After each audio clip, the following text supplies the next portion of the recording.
Assalamualaikum warahmatullahi wabarakatuh.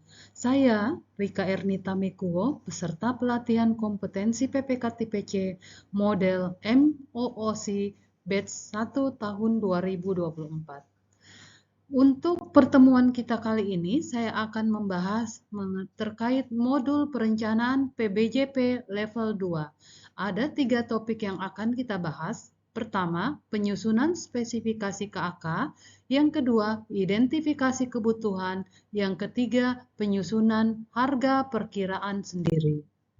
Sebelum kita lebih lanjut, mari kita lihat bersama regulasi yang mengatur terkait dengan pelaksanaan pengadaan barang jasa pemerintah.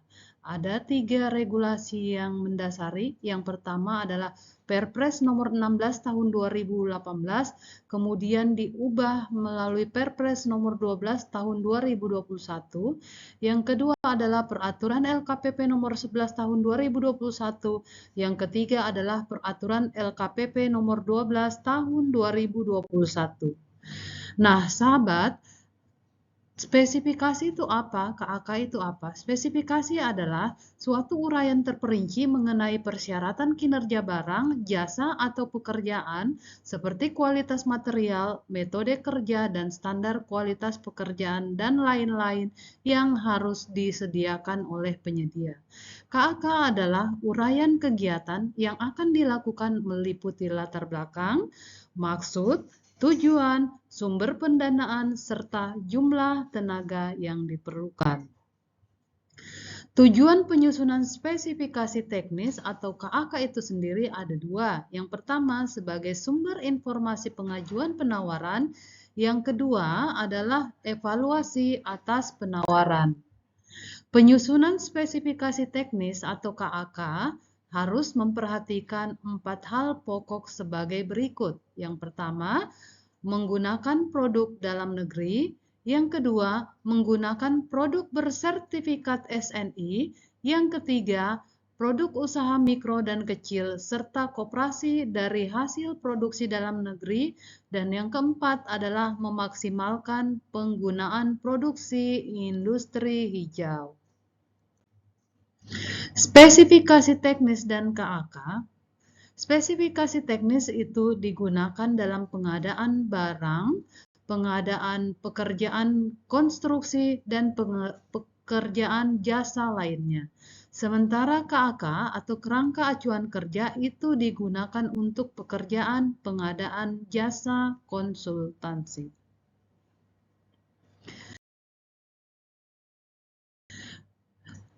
Pokok bahasan yang kedua adalah terkait dengan identifikasi kebutuhan. Dalam melakukan identifikasi kebutuhan, selayaknya kita mengacu pada 4W1H. 4W yaitu apa, bagaimana, di mana, kenapa, dan kapan.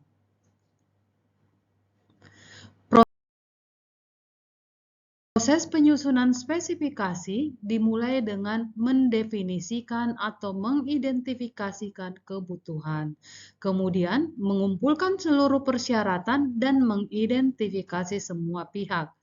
Setelah itu kita mendefinisikan spesifikasi, kemudian menentukan jenis spesifikasi dan membuat dokumen spesifikasi atau KAK.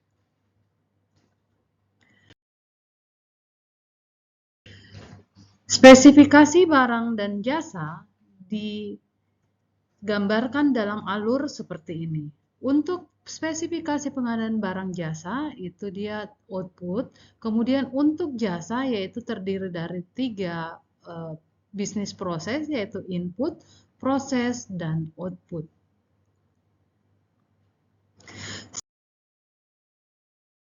Spesifikasi pekerjaan konstruksi dan jasa lainnya dapat digambarkan dalam bisnis proses seperti ini, input, proses, dan output. Inputnya adalah barang, alat, dan orang, prosesnya adalah metode, outputnya adalah performance. Adapun spesifikasi jasa konsultansi terdiri dari 3 bisnis proses, input, proses, dan output, di mana inputnya adalah tenaga ahli, tenaga pendukung, alat, dan barang. Prosesnya terdiri dari urutan proses, tahapan, pelaporan.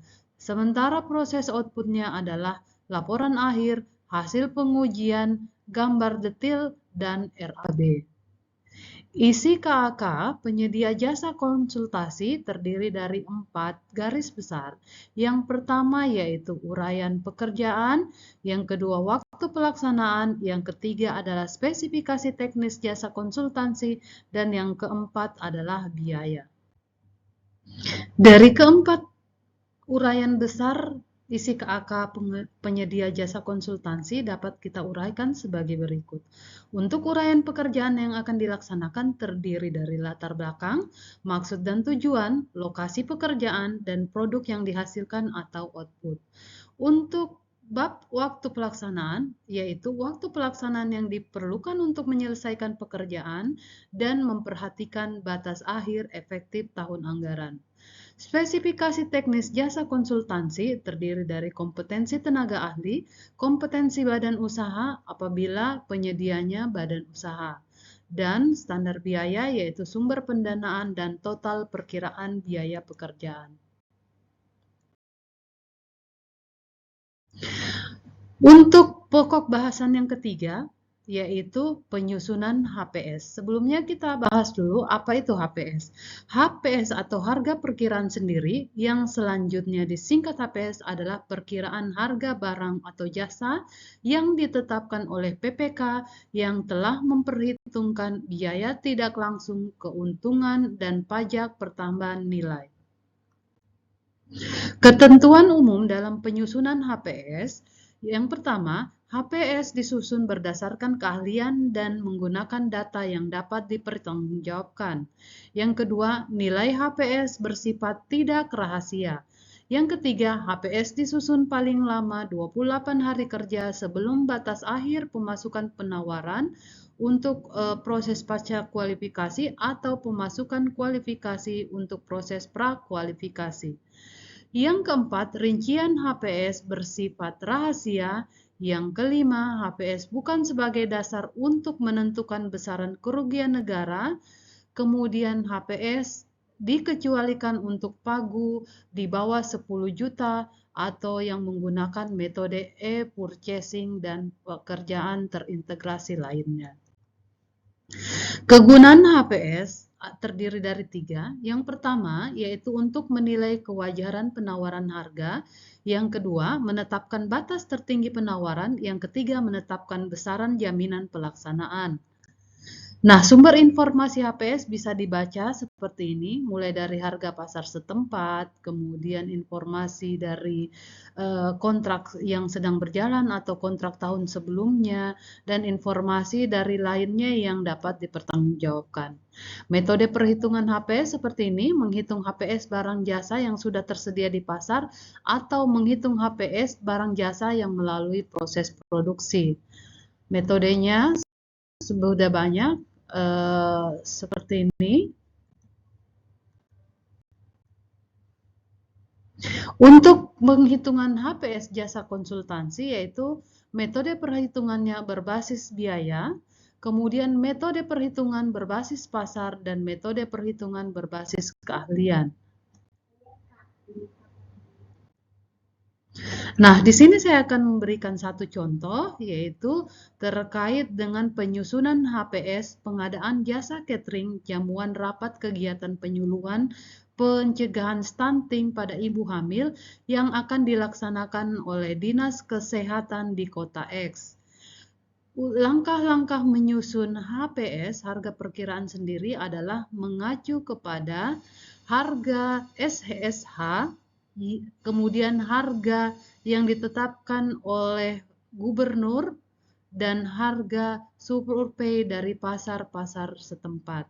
Nah, dari harga-harga yang telah disurvei itu kemudian kita rumuskan bahwa untuk pengadaan jasa catering terdiri dari 2 komponen. Yang pertama yaitu nasi kotak dan kudapan, di mana jumlah peserta, jumlah packs yang dibutuhkan untuk masing-masing item yaitu 2.100 kotak atau packs. Jumlah frekuensinya adalah 1 kali, kemudian harga satuannya adalah 36.000 untuk nasi kotak dan harga kudapan atau snack pagi untuk per packsnya adalah 16.000 sehingga totalnya adalah seperti ini. Total harga ini harus memperhitungkan keuntungan dan overhead. Keuntungan dan overhead itu skalanya adalah antara 5 sampai 15%. Nah, di sini saya akan mengambil nilai tertinggi yaitu 15%. Sejumlah seperti ini. Kemudian setelah didapat nilai keuntungan dan overhead 15%, kemudian kita jumlahkan subtotal biaya. Kemudian nilai yang ini jangan lupa dikalikan dengan PPN 11%. Sehingga setelah didapat nilai PPN, kemudian ditambahkanlah nilai yang sudah ditambahkan dengan keuntungan dan overhead 15% ditambah dengan PPN 11% sehingga didapatlah nilai HPS untuk pekerjaan pengadaan jasa catering jamuan rapat. Nah, sahabat pengadaan, demikian yang dapat kami paparkan pada video kami kali ini. Sampai berjumpa di video-video selanjutnya. Salam pengadaan.